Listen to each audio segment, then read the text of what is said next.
कृपया चैनल को सब्सक्राइब करें। धन्यवाद। सूर्य देव का तेज है न्यारा, सप्त रंगों से जगत संवारा। जीवन का हर अंधियारा मिटाते, सच्चे भक्त का भाग्य जगाते। सूर्य देव की जय, प्रेम से बोलिए सूर्य नारायण भगवान की जय। हे सूर्य देव, आप हम सभी भक्तों पर अपनी कृपा सदा ही बनाए रखना। सभी भक्तों के घर परिवार में सुख समृद्धि का वास देना। तो चलिए मित्रों, नवग्रहों के स्वामी सूर्य देव को नमन करते हुए सुनते हैं रविवार के दिन सूर्य देव की अत्यंत ही सुंदर कथा। तो मित्रों, पहली कथा इस प्रकार शुरू होती है। प्राचीन समय की बात है। एक गांव में एक बुढ़िया रहती थी। उसके पास बहुत धन नहीं था, लेकिन वह संतुष्ट और खुशहाल जीवन जीती थी। वह नियमित रूप से प्रत्येक रविवार का व्रत किया करती थी। रविवार के दिन वह सुबह जल्दी उठकर स्नानादि से निवृत्त होकर अपने घर के आंगन को गोबर से लीपकर साफ सुथरा करती थी। अपने घर को सजाती और भगवान सूर्य देव की आराधना करती थी। सूर्य देव की पूजा के बाद वह व्रत कथा सुनती और सूर्य देव को भोग लगाती। वह दिन में केवल एक बार भोजन करती और बाकी दिन पूजा पाठ में ही बिताती। सूर्य भगवान की अनुकंपा से बुढ़िया को किसी प्रकार की चिंता एवं किसी भी प्रकार का कोई कष्ट नहीं था एवं उसका जीवन सुखमय व्यतीत हो रहा था। बुढ़िया की भक्ति इतनी सच्ची थी कि वह सभी प्रकार के सांसारिक दुखों से हमेशा दूर रहती थी। अब तो समय के साथ उसकी मेहनत और भक्ति का फल उसे मिलने लगा और धीरे धीरे उसका घर धन धान्य से भरपूर होने लगा। परंतु उस बुढ़िया को सुखी और संपन्न होते देख उसकी पड़ोसन उससे जलने लगी। हमेशा ही बुढ़िया को परेशान करने का कोई ना कोई उपाय बनाती रहती थी। अधिक आयु होने के कारण बुढ़िया अब अपनी गाय की सेवा नहीं कर सकती थी, इसलिए उसने कोई गाय नहीं पाल रखी थी। असल में बुढ़िया अपनी पड़ोसन के आंगन में बंधी गाय का गोबर घर लीपने के लिए ले आती थी, ताकि वह अपने घर को साफ सुथरा कर सके और सूर्य देव की पूजा कर सके। बुढ़िया की संपन्नता देख उसकी पड़ोसन को उससे जलन होने लगी। उनकी पड़ोसन को लगता था कि बुढ़िया के पास गाय तो नहीं है, फिर भी वह हर रविवार अपने आंगन को मेरी गाय का गोबर ले जाकर लीपती है। और यह बात पड़ोसन को बहुत खलती थी। एक रविवार को पड़ोसन ने अपनी गाय को घर के भीतर बांध लिया ताकि बुढ़िया को गोबर न मिले। बुढ़िया को इस बात का अंदाजा नहीं था। जब उसने देखा कि गोबर नहीं है तो वह निराश हो गई और अपने आंगन को लीप नहीं पाई। उसने उस दिन सूर्य देव की पूजा नहीं की और भोग भी नहीं लगाया। बुढ़िया पूरे दिन उपवास में रही और भूखी प्यासी सो गई। उसकी श्रद्धा और आस्था सूर्य देव के प्रति अडिग थी, लेकिन बिना पूजा के वह बहुत दुखी थी। प्रातः काल जब सूर्योदय से पूर्व उस बुढ़िया की आंख खुली तो वह अपने घर के आंगन में सुंदर गाय और बछड़े को देखकर हैरान हो गई। गाय को आंगन में बांधकर उसने जल्दी से उसे चारा लाकर खिलाया। बुढ़िया की पड़ोसन ने उस बुढ़िया के आंगन में बंधी सुंदर गाय और बछड़े को देखा तो वह उससे और अधिक जलने लगी। तभी गाय ने सोने का गोबर किया। गोबर को देखते ही पड़ोसन की आंखें फटी की फटी रह गई। पड़ोसन ने उस बुढ़िया को आसपास न पाकर तुरंत उस गोबर को उठाया और अपने घर ले गई। इसके बाद पड़ोसन अपनी गाय का गोबर वहां रख आई और इस तरह वो रोज यही करने लगी। सोने के गोबर से पड़ोसन कुछ ही दिनों में धनवान हो गई। गाय प्रतिदिन सूर्योदय से पूर्व सोने का गोबर किया करती थी और बुढ़िया के उठने के पहले पड़ोसन उस गोबर को उठाकर अपने घर ले जाती थी। और बहुत दिनों तक बुढ़िया को सोने के गोबर के बारे में कुछ पता ही नहीं चला। बुढ़िया इसी तरह हर रविवार को भगवान सूर्यदेव का व्रत करती रही और कथा सुनती रही। लेकिन जब एक दिन सूर्य भगवान को जब पड़ोसन की चालाकी का पता चला तो उन्होंने तेज आंधी चलाई आंधी का प्रकोप देखकर बुढ़िया ने गाय को घर के भीतर बांध दिया। जब सुबह उठकर बुढ़िया ने सोने का गोबर देखा तो उसे बहुत आश्चर्य हुआ। उस दिन के बाद से बुढ़िया गाय को घर के भीतर बांधने लगी। सोने के गोबर से बुढ़िया कुछ ही दिन में बहुत ही अधिक धनी हो गई। उस बुढ़िया के धनी होने से पड़ोसन बुरी तरह जल भुनकर राख हो गई और उसने अपने पति को समझा बुझाकर नगर के राजा के पास भेज दिया। सुंदर गाय को देखकर राजा बहुत खुश हुआ। उसने गाय को महल में ही रखवा लिया। सुबह जब राजा ने सोने का गोबर देखा तो उसके आश्चर्य का ठिकाना न रहा। अब तो बुढ़िया सूर्य देव से अपनी गाय वापस पाने के लिए प्रार्थना करने लगी। सूर्य भगवान को भूखी प्यासी बुढ़िया को इस तरह प्रार्थना करते देख उस पर बहुत करुणा और दया आई। उसी रात सूर्य भगवान ने राजा को स्वप्न में कहा, राजन, बुढ़िया की गाय व बछड़ा तुरंत लौटा दो, नहीं तो तुम पर विपत्तियों का पहाड़ टूट पड़ेगा, तुम्हारा महल नष्ट हो जाएगा। सूर्य भगवान के स्वप्न से बुरी तरह भयभीत राजा ने प्रातः उठते ही गाय और बछड़ा बुढ़िया को लौटा दिया। साथ ही राजा ने बहुत सा धन देकर बुढ़िया से अपनी गलती के लिए क्षमा मांगी। राजा ने पड़ोसन और उसके पति को उनकी इस दुष्टता के लिए दंड दिया। फिर राजा ने पूरे राज्य में घोषणा कराई कि सभी स्त्री पुरुष रविवार का व्रत किया करें। रविवार का व्रत करने से सभी लोगों के घर धन धान्य से भर गए। राजनगर में चारों ओर खुशहाली छा गई। स्त्री पुरुष सुखी जीवन यापन करने लगे तथा सभी लोगों के शारीरिक कष्ट भी दूर हो गए। मित्रों, पहली कथा समाप्त हुई। बोलिए सूर्य भगवान की जय। जय जय सूर्य देव। अब सुनते हैं सूर्य देव की दूसरी कथा। प्राचीन समय की बात है। संतपुरा नगर में एक निर्धन ब्राह्मण रहता था। वह सूर्य देव का अनन्य भक्त था। ब्राह्मण संसार के सुख दुख से परे केवल सूर्य देव की आराधना में लीन रहता था। वह हर रोज सुबह सबसे पहले नहाता और सूर्य भगवान की पूजा करता और इसके बाद अन्य काम किया करता था। उसकी भक्ति इतनी गहरी थी कि उसकी सुबह की पहली किरण और शाम की अंतिम पूजा सूर्य भगवान को समर्पित होती थी। लेकिन भक्ति के इस मार्ग ने उसे संसार के कठोर सत्य गरीबी से दूर नहीं किया। उसकी झोपड़ी टूटी फूटी थी और पेट भरने के लिए घर में एक समय का भोजन भी नहीं हो पाता था। उसकी पत्नी रोज उसे ताने देती कि दिन भर पूजा करते हो, लेकिन घर में चूल्हा जलाने को अन्न तक नहीं होता है। भला कहीं भक्ति से पेट भरता तो क्या ही बात होती।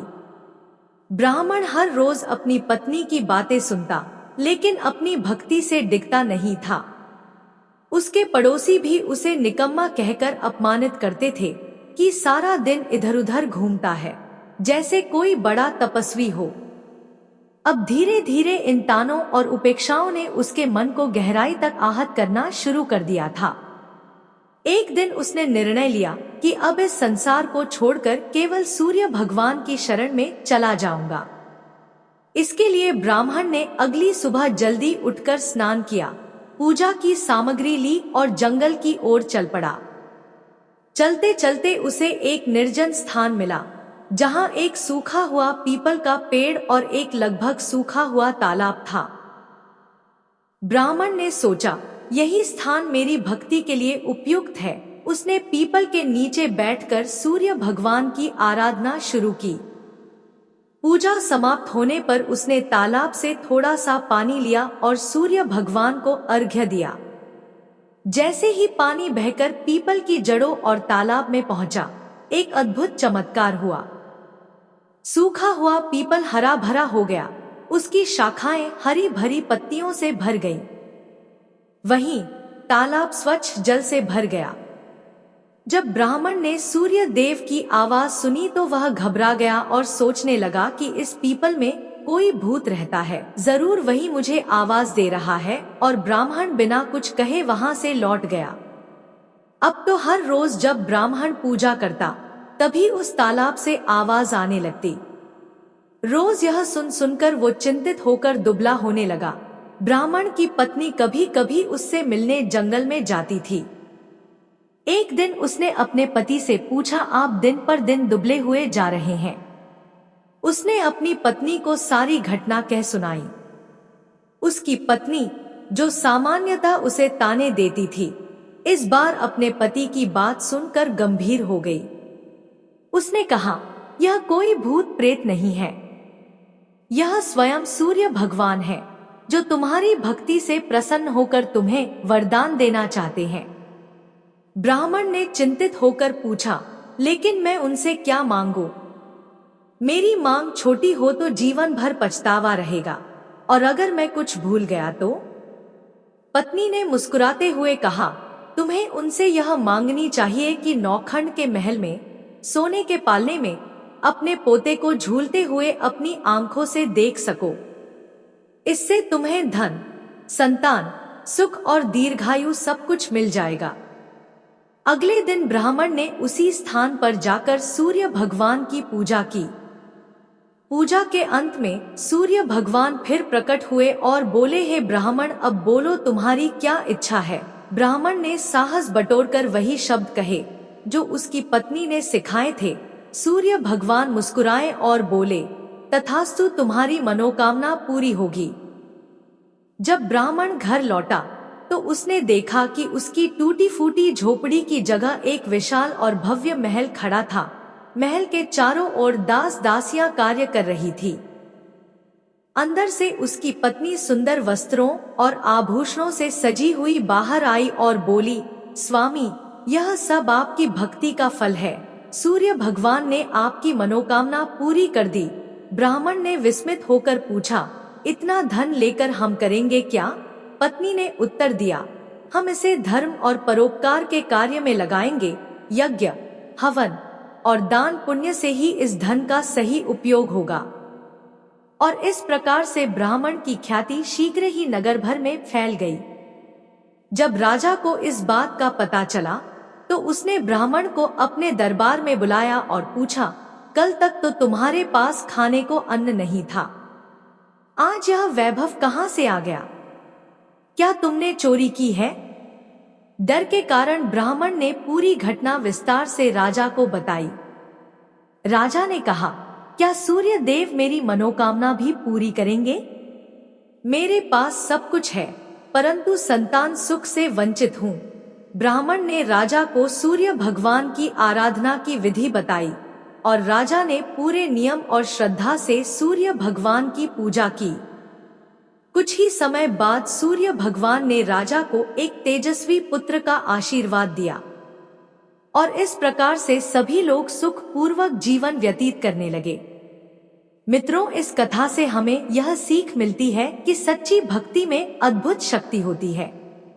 भक्ति का मार्ग कठिन अवश्य है, परंतु यदि श्रद्धा और समर्पण सच्चा हो तो ईश्वर की कृपा से असंभव भी संभव हो सकता है।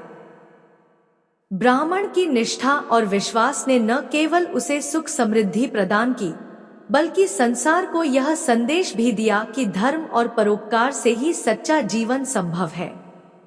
कथा समाप्त हुई। बोलिए मित्रों, सूर्य नारायण भगवान की जय। अब सुनते हैं अंतिम कथा। एक समय की बात है जब सूर्य नारायण भगवान अपनी पत्नी रानी संज्ञा के साथ सुखमय जीवन बिता रहे थे।